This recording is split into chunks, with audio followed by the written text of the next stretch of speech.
I thought it was probably high time that I made a video specifically for YouTube so you guys didn't keep getting my Facebook hand-me-downs. And since I am doing a YouTube specific video, I figured I'd go ahead and let you in on some news. I know, I've got the Amputee Shit Show Roadshow going on, but I don't quite think I've explained to you how that works. So come with me. This is my Jeep Scout. This is my Jeep Grand Cherokee son, Laredo. She's my ride, but for the next year, she's also my home. My goal with the Amputee Shit Show was always to help as many amputees as I could. Unfortunately, part of that is also visiting amputees who are struggling, who've never seen anybody that looks like them, anybody missing a limb or two or three. But I'm not independently wealthy. I don't even have enough money to play the lotto to try to become independently wealthy. But I have a ride and I have gas money. So I'm also living on the road. I'm a Jeeper, overlander, whatever you want to call it, that's what I'm doing. And I know that's not a big deal. A lot of people do this nowadays. But how many of them are doing it? Rocking a prosthesis. That's right. The one-legged lady is out rocking road life. So I wanted to introduce you to myself. I'm Jessica, by the way, and also to my home. All right, so in the process of deciding to live in my Jeep, I'm new to this, and there's some learning curves. But here are some modifications that I've made. So this is my living space. Forgive me, I probably should have straightened up since I was going to have company, but I didn't. Now, I'm in Indiana currently and will be heading north towards New York and then making my way into Minnesota. It's cold. So one of the ways I'm battling that is with Reflectix insulation. And you'll see I've got this on my windows. Cut it down a little bit bigger. Now, I actually leave it on these back windows just because I'm not looking out of them to drive, and it works. I've got rolls for the back windows and the side windows. On top of that, because it is a little bit cold, I've got older gaskets, and honestly, I don't have the money to go put new gaskets in either. So at Lowe's for $12.95, I had picked up a board of the insulated foam.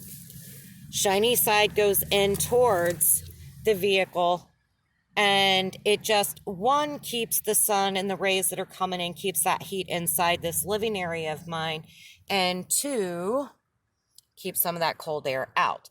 Now, I put these up on the inside of the doors. I've actually got one there right now, a small one. When I set up and stop for the night, that's where they go. Now, I bought a couple of hanging baskets. This one is not hung right now. At some point in time, I might figure out a better system. But you'll notice my system of bungee cords and D-clips. I've got my clothes and extra leg parts, because if you're missing a leg and one of your legs is carbon fiber or metal, you got to roll with spare parts. Spare parts all go in these totes. Everything I need. This is sort of unsightly right now, that bag. That's currently got my dirty clothes. I normally would have a better system for that. I don't right now. It is what it is. Right now, I've got a camping mat and antibacterial half-inch camping mat, plus a secondary foam mat that is 1 inch thick, and 2 memory foam half-inch mats on there. Believe it or not, it's kind of comfy. Long term, I will be getting a 4-inch memory foam topper. when money allows. Money hasn't allowed, so I'm sacking up and Sally and dealing with it. Now, my pillows, my wool blanket, I keep in here. Keeps them clean. Somebody's walking by my vehicle if I'm in the store shopping or something. They're not seeing pillows and blankets and thinking, oh my God, call the police. It's a homeless person. So when I get up in the morning and get dressed, my pillows and blankets stay zipped up in my sleeping bag. Now, my tools, because I'm also an amputee lady living on the road that can work on her vehicle anywhere, anytime. Yes, I know, little ghetto, I need a roof basket, but unless y'all are buying me one, it is what it is. So I heave-hoed the spare tire and secured it with 2 ratchet straps up on top of the vehicle. I do have 2 shims underneath it, keep it from screwing up the paint job. The space that I gained by putting the tire on top of the truck is where all of my tools go. Tools, a couple of extra empty backpacks, a couple of extra supplies, definitely and mostly stuff to work on my vehicle, fluids, fix-a-flat. My jack stands and my jack are all in that area. Just gave me back a little bit more room. All right, guys, so I've got my door opened up, forgive the mess, and you'll see my foam board. I got this and honestly just didn't have time before I hit the road to paint it.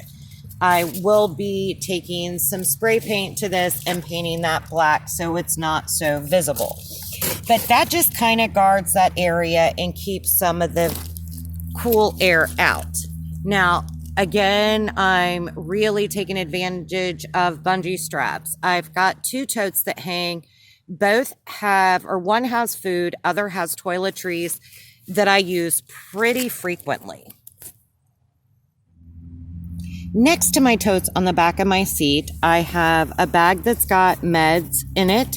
And this is actually a small hanging cooler that I also keep food in. All right, guys, I hope you'll come along on my Amputee Shit Show Roadshow with me.